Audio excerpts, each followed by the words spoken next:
नमस्कार दोस्तों, मैं प्रवीत कथूरिया सतगुरु फाइनेंशियल पटियाला से जो ये वीडियो मैं बना रहा हूँ, प्लीज़ इस वीडियो को एंड तक देखना। इस वीडियो में आपको पूरी गाइडेंस मिलेगी कि आपको कौन सी कंट्री के लिए कौन से फ़ंड चाहिए और आपके फ़ंड जो हैं वो जेन्युइन किस तरीके से होने चाहिए ताकि आपको वीज़ा मिले।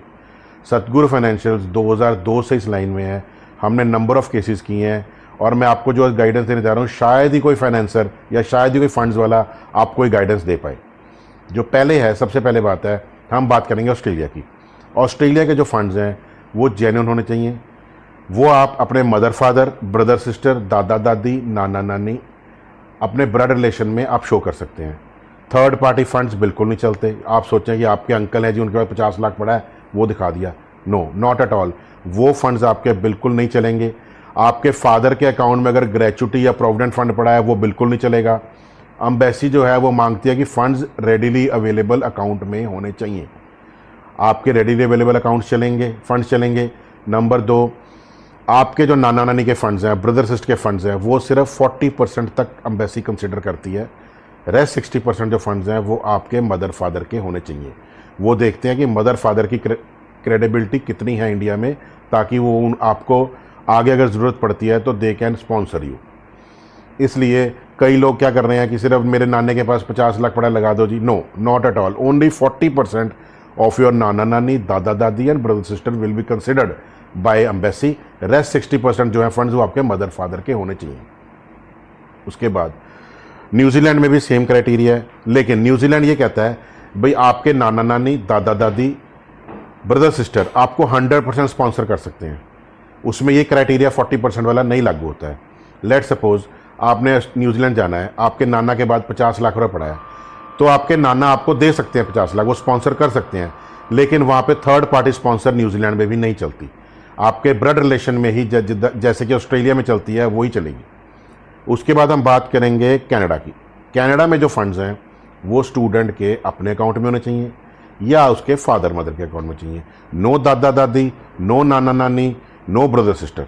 ये 3 ही बंदे हैं जिनके अकाउंट में आपके फंड्स चलेंगे, जिनमें आप शो कर सकते हैं। Same is with UK. UK में जो फंड्स हैं वो आपके खुद के नाम पे होने चाहिए, आपके फादर मदर के नाम पे होने चाहिए। लेकिन यूके में एक और प्रॉब्लम है। फादर मदर के फंड्स में क्या दिक्कत आती है, अगर आपके बर्थ सर्टिफिकेट में या 10th के सर्टिफिकेट में आपके फादर के सरनेम में डिफरेंस है और सरनेम नहीं लगा हुआ है, then also embassy will not consider your funds father के और मदर के। इसलिए बेटर ये है कि यूके के जो फंड्स हैं वो आप जेन्युइनली अपने अकाउंट में दिखाएं। जिस जो एप्लीकेंट जा रहा है आपको बहुत ईजी हो जाता है। आपके जो फंड्स हैं वो 28 डेज़ होल्ड होने चाहिए। यूके में और कोई क्राइटेरिया नहीं है। जो आपके फंड्स हैं वो जेन्युइन होने चाहिए और 28 डेज़ ओल्ड होने चाहिए। और ऑस्ट्रेलिया में, अब पीछे चलते हैं दोबारा हम।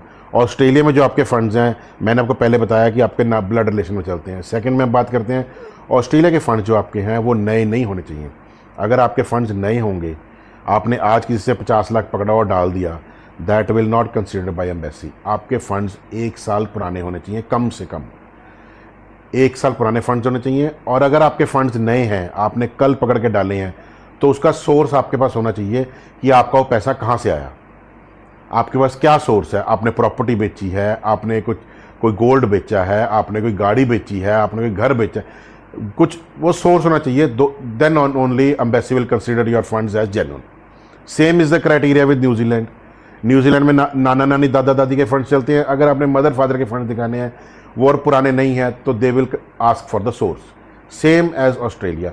न्यूजीलैंड और ऑस्ट्रेलिया दोनों ही एक ही पैटर्न में चलते हैं। सेम उनके फंड्स हैं, सेम क्राइटेरिया उनके लागू होते हैं। दे आर नेबरिंग कंट्रीज, जैसे आपको पता है। तो इसलिए उनके जो फाइलिंग क्राइटेरियाज हैं, फंड्स के क्राइटेरियाज हैं, वो भी सेम है। न्यूजीलैंड में भी आपको जो फंड्स हैं, अगर आपके पुराने नहीं हैं तो they can ask for source if you have the source. Like आपके पास अगर कोई प्रॉपर्टी सेल है, कोई गोल्ड सेल है आपके पास है, तो वो आप दिखा सकते हैं। That will be considered as your source. लेकिन कनाडा में ऐसा नहीं है। कनाडा में आपके 1 दिन पुराने फंड्स भी चलते हैं। आज डालिए, कल अपनी स्टेटमेंट दे दीजिए, they will considered as your funds, genuine funds. और यूके में 28 डेज, जैसे मैंने आपको पहले बताया, 28 दिन पुराने फंड चाहिए उनको, और कुछ नहीं चाहिए। Wait for 28 days and submit your file in embassy. ये चीज़ें करके जो है आपके जो फंड्स के आप क्राइटेरिया बिल्कुल क्लियर कर देते हैं और आपके जो फंड्स हैं एक्सेप्टेबल हो जाते हैं। और इन्फॉर्मेशन के लिए आप मेरा चैनल सब्सक्राइब कीजिए, आपको नई नई अपडेट्स मिलेंगी। बेल आइकन दबाइए ताकि अगर मैं कोई नई वीडियो डालता हूं तो आपको साथ के इन्फॉर्मेशन मिले। और इन्फॉर्मेशन हमारे लेने के लिए आप हमारे हेल्पलाइन नंबर पे ऑफिस से कॉन्टैक्ट कर सकते हैं 7317347147 978000970। ये हमारे 2 नंबर हैं, आप इन पे कॉन्टैक्ट करके कोई भी इन्फॉर्मेशन लेना चाहें आप ले सकते हैं।